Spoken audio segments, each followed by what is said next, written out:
Alright, hello everyone, and welcome to my Let's Play of WWE Smackdown Shut Your Mouth, as promised. I finally got the microphone working because it doesn't automatically pick up my microphone in Pinnacle because this program is fucking stupid, but it's all I have to work with on my laptop, so I'm getting used to it. Anyway, as this is a post-commentary Let's Play, and I'm not doing anything live like I am Wayman's Winter of Wrestling, which will continue sometime, the other room is a bit of a mess right now, and I can't really get to my stuff, but I have quite a bit of footage for Shut Your Mouth, for now at least, so I got something going anyway. So yeah, this is what you get when you click the season screen. First you can go to Entry Superstar, and you can choose whatever superstars you want to take place in the season. I know I said I was originally going to cut out dead superstars like Eddie Guerrero, Chris Benoit, and Test, but then I decided, nah, let's pretend it's 2002 and they're all alive. As you can see, I was the blue Clayman in there. That's just the placeholder for creator wrestlers. Clearly I look different, even though I don't look much better, but I look different. Those are all the stables I made, and some that are preset, but you know, gotta have something in there. So we will click New Season. You can pick just about anyone. There's a few exceptions to that rule, like you can't pick any of the women. There's a few people that you have to unlock to play in season mode. Like, you can use them in exhibition mode, but you have to unlock them. That's Triple H and any of the members of the NWO. Okay, so there are no voiceovers. Well, there are voiceovers in this game, but they're few and far between. Start here. I'm going to try to get through all this text as quickly as I can, but the draft does take a long time. And the only reason I'm not just pressing X and pressing X is because there is voiceovers in the background from the announcers. So, to start this one off, we're starting right from the top of 2002 when they did the draft. And it's basically the same way. Each person, Vince McMahon for SmackDown, Ric Flair for Raw. You can't play as either of those guys, by the way, but you get to choose one of those brands and draft 10 guys to it. Now, in my test playthrough, or my test footage where I just played through the first month to make sure everything was working and set up well, I did pick Raw, so Ric Flair, and Vince McMahon always has the first pick, so if you pick him, you get to pick first. I just picked the top guys instead of who I wanted. This time, I picked people who I wanted. Like, anyone I wanted. My favorite guys. Occasionally, you'll get cutscenes when you pick someone, like, as you can see, Brock Lesnar is really psyched and excited to go to SmackDown. That's all random. So, let's see. Who did I pick first for Raw? I can't even remember, even though this was just yesterday that I recorded this. Was it The Rock? No, it was my favorite guy in the game, Rob Van Dam, the Intercontinental Champion. I'd still call that a good draft pick. Maybe not a good first draft pick. I mean, you know Vince is going to pick The Rock next. Just watch. He's going to pick The Rock. And yeah, I can't skip through a lot of the draft stuff. I can only skip when it says that I can press X, because otherwise it's loading. And it's a little painful. This entire part's just going to be the draft. Now, as you can see, The Rock is just kind of SmackDown. It's the Nature Boy's turn. Fuck SmackDown. I wanted to go to Raw. Now, if I'm right, Edge is my second pick. Another pick that's not too bad. If you've played this game, you might notice that I changed some of the finishers and some of the finishers of some people. Like Edge just has the execution, even though by this point in time he wasn't using the execution as frequently. The only reason I kept one of his finishers as it was because he can't assign it as a regular move. And that's one of the problems I have with some of the older games. Some of the moves are limited to finisher spots, and some of the moves can't even be put as finishers, and that's actually still a problem with some of the newer games too, even though most of the moves are free to place wherever you need to place them. Also, I'm not picking myself, I'm not like that. Next I picked Bradshaw, I believe. Yep. Just Bradshaw, not Farouk. I don't think I pick Farouk in this one. I might at the very end. No, wait, no I don't, never mind. I remember my last draft pick. Yeah, don't go away, computer. Don't go to sleep. Jeez, I'm glad that didn't stop the recording. I really hope this isn't doing over the audio, though. That would kind of suck. Because I'm not getting any audio in my headphones while I'm doing the recording. Oh well, we'll see what happens. Lance Storm is Vince's next draft pick. Now, this scene you only get to play with the tag champions, and Lance Storm and Christian are the tag champions. They can't be split up, so they both go to the same brand. Now who did I pick next? Kane. Right, Kane. The Big Red Machine. This is tough to talk about. I mean, I'm just picking guys, and Vince is just picking guys, but it's part of the game, and I wanted to show it off, so... And I mean, this can be different each time you play it. The computer, whoever's controlling the other member of the draft, is very likely to just pick the highest ranked guys. Like, everyone has superstar points, which determines how high they are in the rankings and which titles they can challenge for.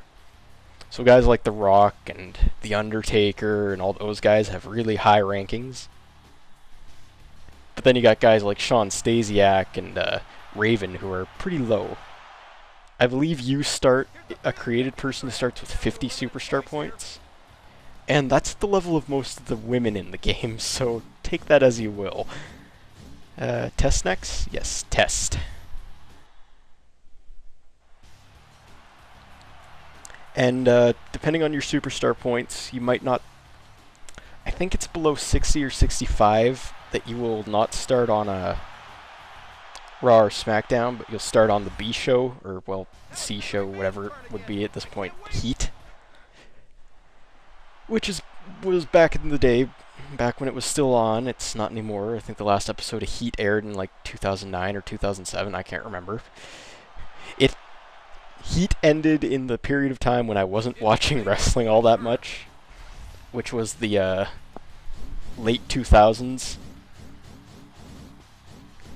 But it was the show where all the smaller name guys got on it. Like, guys in this game would be like Randy Orton, Shawn Stasiak, Raven, and the lower champions, like the hardcore champion Bradshaw, the cruiserweight champion, who is the Hurricane, I think. I show off all the champions at the end of this part of the video, anyway. Anyway, I picked Rhino next. And I believe I get to see all the cutscenes in here except for one. I think there is, like I said, these scenes showing how the superstars react are random, but I think there's one where if you split up a tag team, they kind of give you like this look of disbelief, and it's like, we're going to be on different brands, we're not going to be teaming together, and that happened in the original draft. The Dudley Boys got split up, and I think, well, I know Bradshaw and Farouk, the APA, got split up too. I'm not sure if the Hardys got split up in this one or not.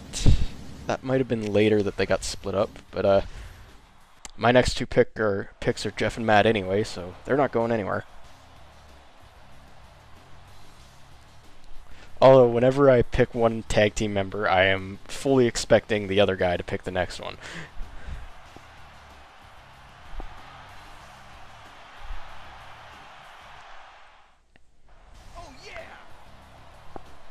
Man, you know, it's been a long time when you think, damn, Jeff Hardy was really young.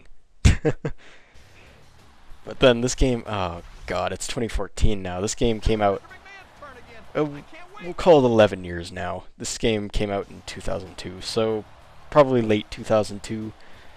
11 years is a safe bet. Still a fun game, but you can definitely tell it's a bit older. Not that the current wrestling games are all that graphically impressive, though. Like WWE 2K14, WWE 13, and so on, all these next-gen, or last-gen, jeez, it's going to take me a while to get used to saying that. But all these last-gen games now, they didn't look good to begin with. I mean, they didn't look bad by any means, and look, as far as graphics go, it's usually one of the last things on my mind. The only time graphics really bother me is when I literally cannot see what's going on the screen. Stop trying to go to sleep. Bad computer. Bad. Don't touch the mouse for like not even 5 minutes and it tries to bugger off. But as I was saying, graphics aren't that big of a deal to me unless I like literally can't see what's going on. Audio, I think a good soundtrack does help make a game, and this game's original soundtrack it's not ear-grating like Here Comes the Pain's. I hate Here Comes the Pain's original soundtrack. In fact, I would mute it if I might be able to. There is an option in this game that lets you mute the background music but not the entrance theme music. If they kept that, I will be extremely happy and I will be much more inclined to let's play that game. But not until this one's over, and this one's not going to be over for a long time because, I mean, I get like 4 or 5 parts per month, and this season mode takes 2 years. And Vince McMahon's last pick is Chuck. Even Chuck can't believe it. I mean, he's like, Vince, what the fuck are you doing? But oh, he forgot about one guy. He made one big mistake. He forgot about my last pick. Who was it? I remembered like 3 minutes ago, but now I don't. Oh, Diamond Dallas Page. So overall, there's the draft. It's a draft. That's all it is. Certain guys are not eligible, as it said. You know, you can't pick the main champion. You can't pick Steve Austin because he has something in his contract that says no. And anyway, there's the draft all done and over with, so I hope that didn't get picked up. But yeah, as you can see, I get to start on Sunday Night Heat, but let's take a look at the roster here.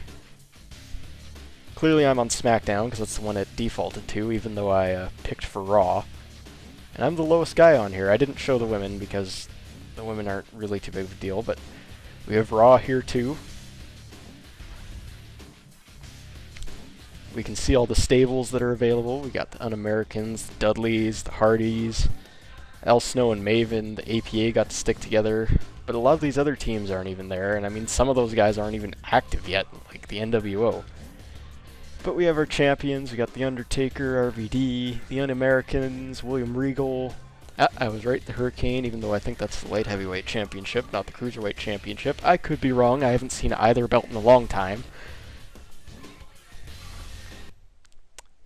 But that's it. The next part, we're actually going to start into the actual game in the very first week of April 2002, where we get started on my first night of Sunday Night Heat. We're just going to do a quick save here, and I will see you all then.